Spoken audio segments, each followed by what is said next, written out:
Namaste children. We are going to discuss today the chapter number 2, that is about the acids, bases and salts. Let me tell you about the flowchart which will help you in learning about the topics which will be covered in this chapter, like the acids, bases, salts, their types, properties which consist of the physical as well as the chemical properties, their uses and manufacturing of the different kinds of the chemical compounds with the help of the raw material which are given in this chapter. Let us see the gist of the lesson. What is there in this chapter? First point, let me explain you about the acids. What are the acids? Acids are the sour substances which give sour taste. They turn the blue litmus into red and dissolve in the water. While they are dissolving in water, they give out the hydrogen ions. Examples of the acids are known to you already. Then also I would like to inform you the examples are hydrochloric acid, which is written as HCl. Another is sulfuric acid, which is written as H2SO4. Another is nitric acid, which is written as HNO3. Then come to the next point, that is bases. Bases are the bitter substances which give the bitter taste. They also give the soapy touch. When we touch both these bases with our index finger and the thumb, then it gives soapy touch, means they are slippery in the nature. They turn the red litmus blue and gives hydroxide ions when they are dissolved in the water. Examples of these bases are sodium hydroxide, potassium hydroxide, magnesium hydroxide and many more. Next is the salt. What is the salt? You might have learned in the lower classes. These salts are produced with the help of the neutralization reaction which takes place with the help of the acid and base. For example, when we are taking the example of the sodium hydroxide, that sodium hydroxide reacts with the hydrochloric acid HCl, then it gives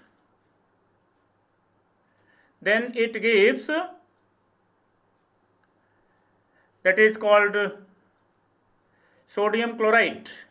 Let me tell you again, sodium hydroxide is reacting with the hydrochloric acid, then it gives NaCl along with the water.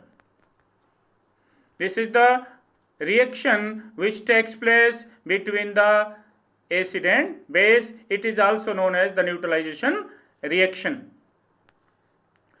Next is another thing, indicators. Indicators are the substances which indicate the acidic as well as the basic nature of the solutions. When we take the indicator 1 or 2 drops, and this 1 or 2 drops of the indicator, when it is poured in the solution which we are going to test, then it will give the different taste, different color in the acids, and it will give the another color with the bases. So this is called indicator, which ends the completion of the chemical, which indicates the completion of the chemical reaction which is taking place between the acid and base. These indicators give the different color with the different solutions, as it is mentioned in this table. Litmus solution, it is giving the red color in the acidic medium. It means blue color of the litmus paper changes into red color, whereas in the basic solution, red litmus changes into blue color. Similarly, methyl orange. What is methyl orange? This gives the pink color in the acidic medium, as it is mentioned here, and orange color in the basic medium. Similarly, phenolphthalein indicator, it is colorless with the acids and it is pink with the bases. Next is methyl red indicator. It is also a synthetic indicator. It gives yellow color with the acids and red color with the bases. So in this way we can understand that what is the indicator, the substance which gives different color in the different medium is known as indicator. There are different type of indicators which are natural indicators, synthetic indicator and olfactory indicators. Then let us see the natural indicator. What are the natural indicators? Natural indicators means those are obtained naturally. For example, turmeric. Turmeric is one of the natural indicator which is prepared by the human beings from the natural substances. That is called natural indicator. Synthetic indicator is the indicator which is prepared by the human being in the laboratories with the help of chemical substances. For example, phenolphthalein, methyl red, methyl orange and litmus solution. All these are the synthetic indicator. One of them is also another indicator, that is called the universal indicator, which is the mixture of the different dyes which give the different color in the different medium. Then comes,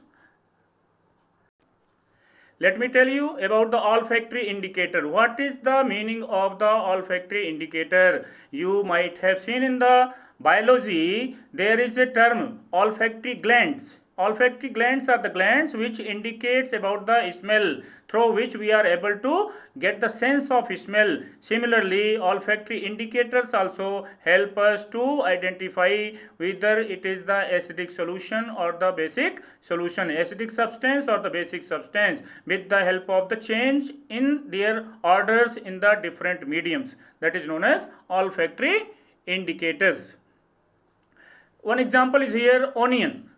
About the onion, if you see, it gives the different smell in the different medium. As it is written here, smell of the onion diminishes in a base and remains as it is in the acid. Means in the acid there is no change in the smell of onion, but it gives the different smell in the basic medium. So easily we can identify that the solution is acidic or basic. Similarly, in the case of vanilla essence, in the vanilla essence, if you see, the order of vanilla essence disappears when it is added to a base, and the order of vanilla essence persists when it is in the acidic medium. Means in the acidic medium there is no change in the smell of the vanilla essence, but when we add it in the basic medium, then there will be change in the smell. So easily it helps us to identify the given substance is acidic or basic. Same thing happens in the clove oil also. In bases, its characteristic smell cannot be detected. Means the smell of the clove oil, it disappears in the basic medium, but it remains as it is in the acidic medium. So this is about the olfactory indicators.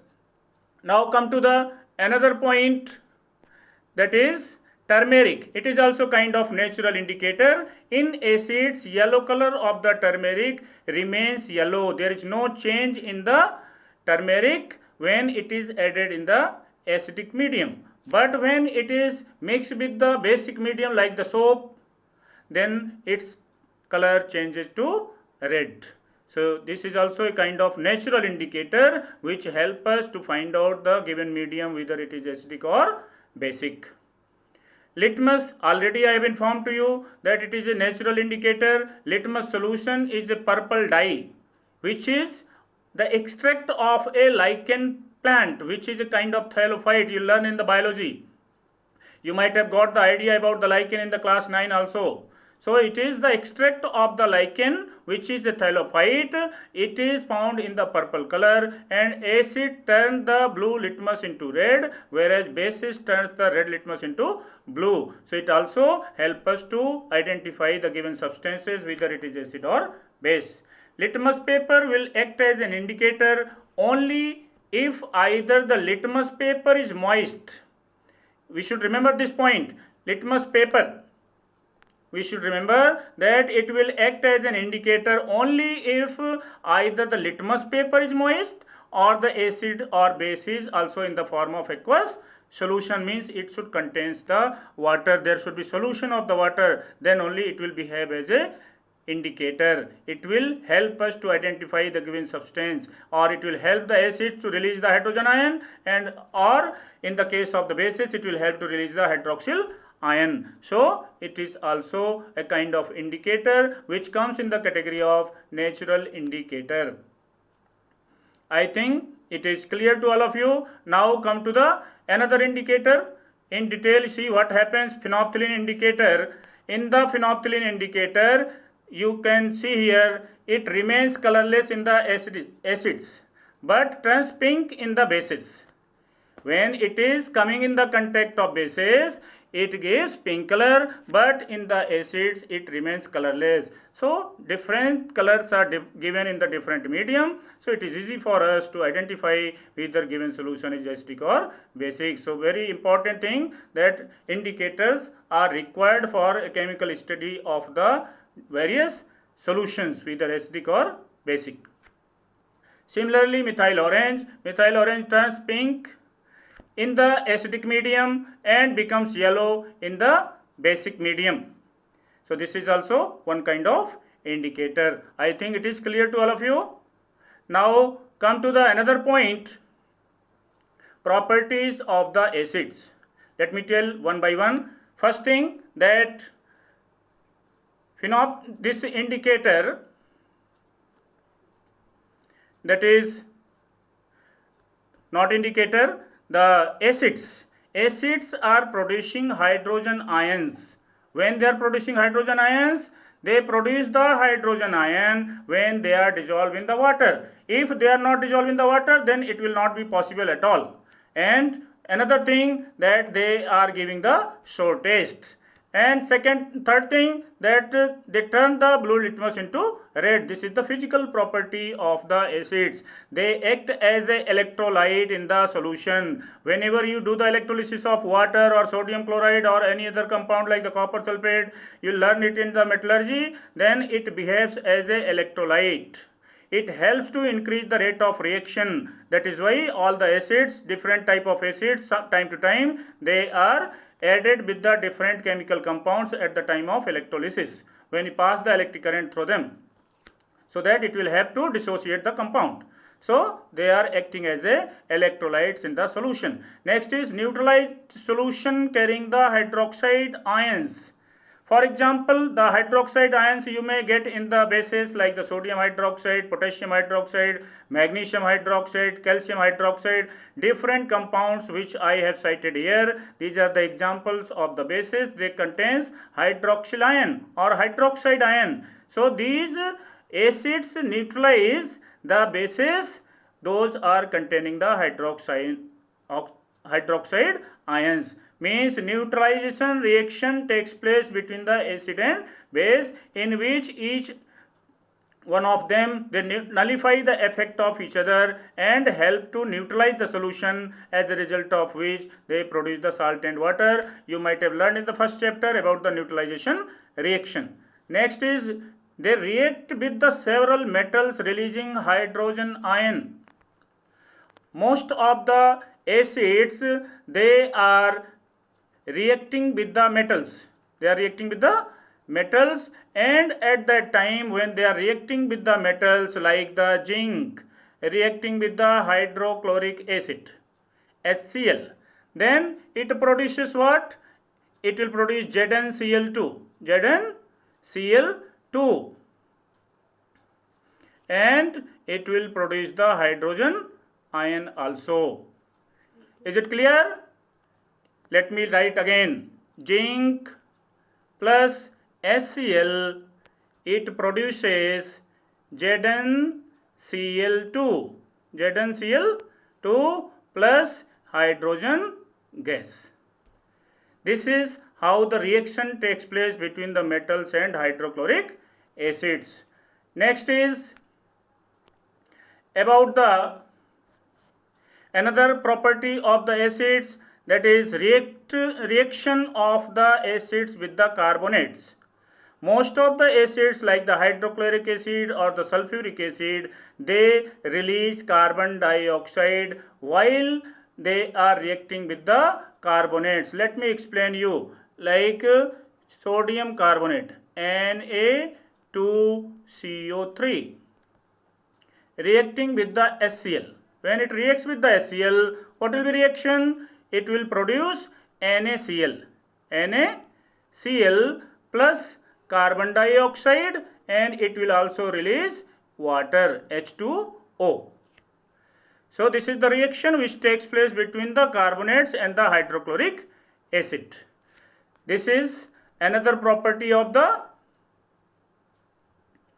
reactions which are taking place between the acids and the carbonates, like the sodium carbonate. It may be the sodium bicarbonate also.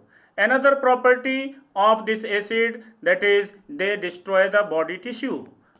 Whenever, whether it is hydrochloric acid or it is the sulfuric acid, especially the sulfuric acid, it falls down in our body, immediate the tissues present in the skin are destroyed and we get burned. So this is very important property of the acid, that they destroy our body tissue. Another is they corrode the metal surface quickly. Metals are very reactive and they react with them and they are corroded. That is why it is suggested, time to time you might have seen that it is suggested to us we should not store the pickles in the metallic container. Why metallic container? Because metallic container is made up of metal and pickles contains the acid, that is the acetic acid, CH3COOH. So we should not store in that because they are corrosive in the nature. I think it is clear. Now let us move to the another slide. Here, on the basis of origin, acids are classified into how many categories? Number one is organic acid. What is organic acid? First point is organic acid.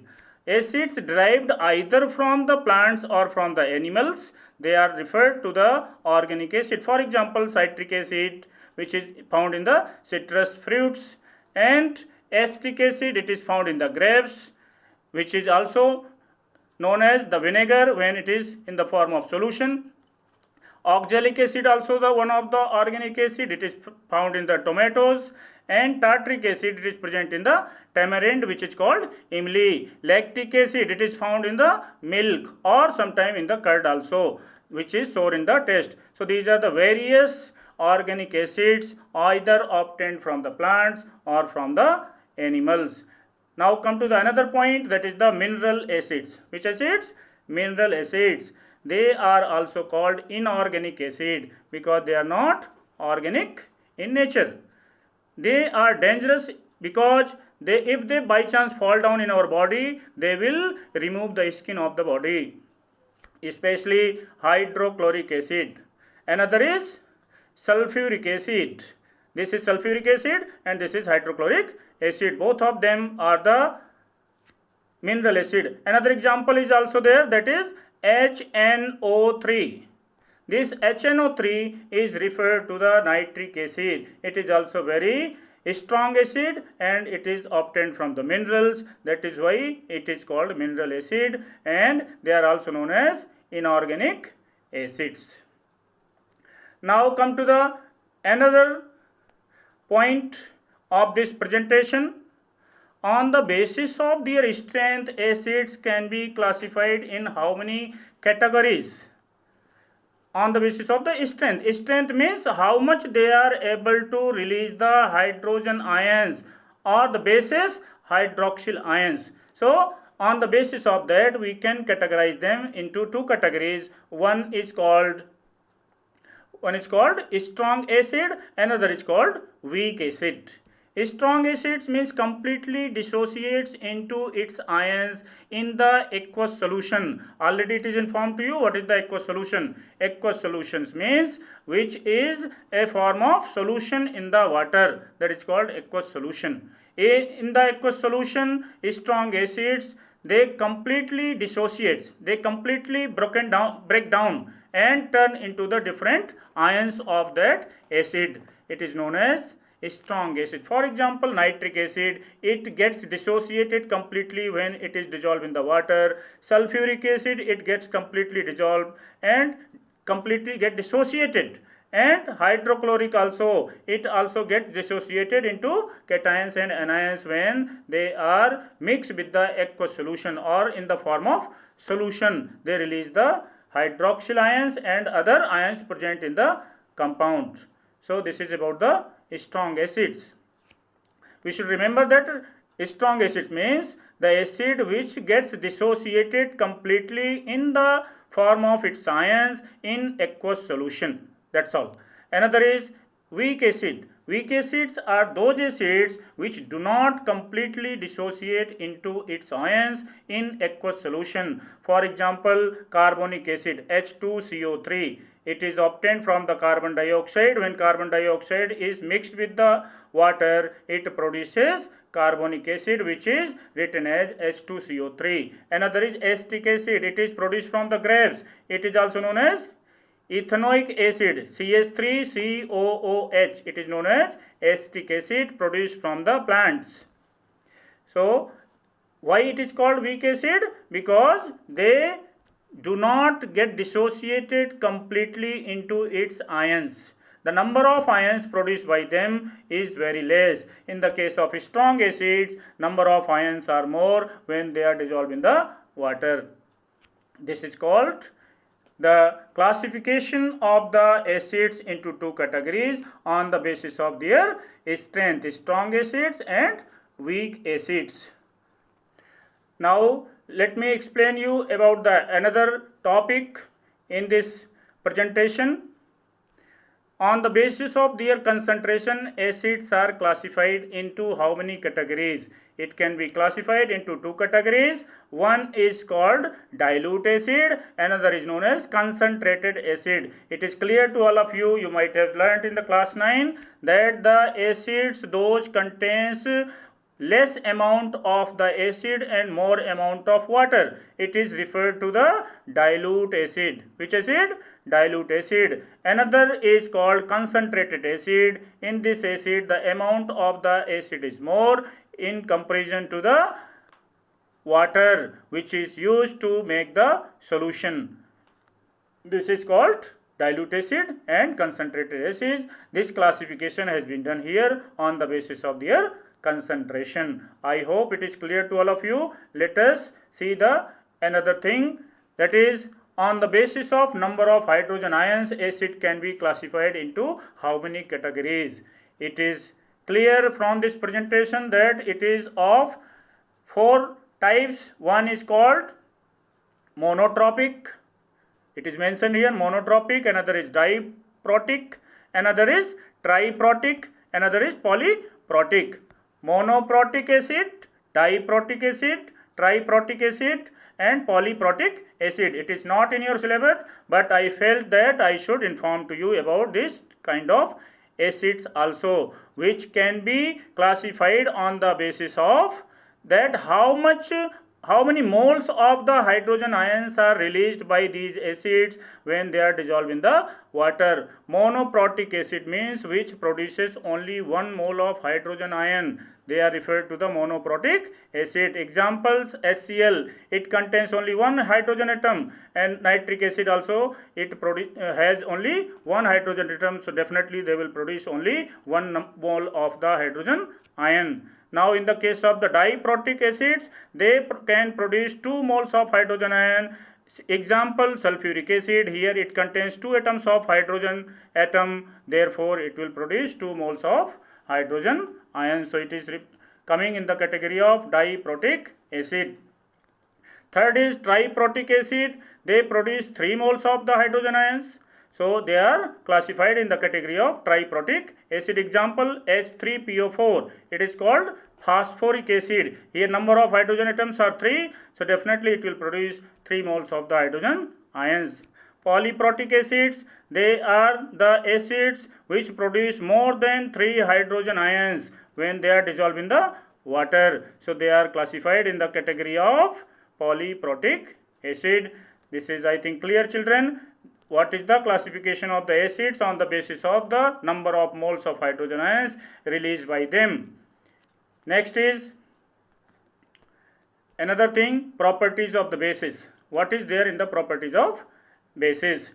Number 1, they produce hydroxide ions. As you have seen in the case of acids, they produce hydrogen ions. So here the bases produce hydroxyl ion OH, which has negative charge on it. It happens only when they get dissolved in the water. And second property is water soluble bases are called alkali. Most of the bases, those are highly soluble in the water, like the sodium hydroxide, potassium hydroxide, they are coming in the category of alkalis. They are referred as alkalis. They are bitter in the taste. they give bitter taste, and they turn the red litmus into blue color. It was found in the acids that they turn in the blue color of the litmus paper into red, but in the bases red litmus paper is turned into blue color. Next is they also act as electrolyte similar to the acids. They neutralize the solution which are containing the hydrogen ions, means acidic solution which is there which contains hydrogen ion can be neutralized by the bases, means bases also neutralized to the acid and acids also neutralized to the bases. This is one of the property. They have the slippery touch, means they are soapy feeling they are giving when we touch them with our fingers or the thumb in between and rub them, it will be slippery in the nature, means they give the soapy touch.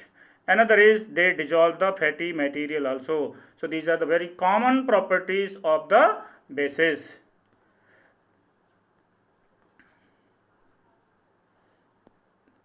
Okay, thank you children. For today this much. We'll meet in the another class. Thank you very much.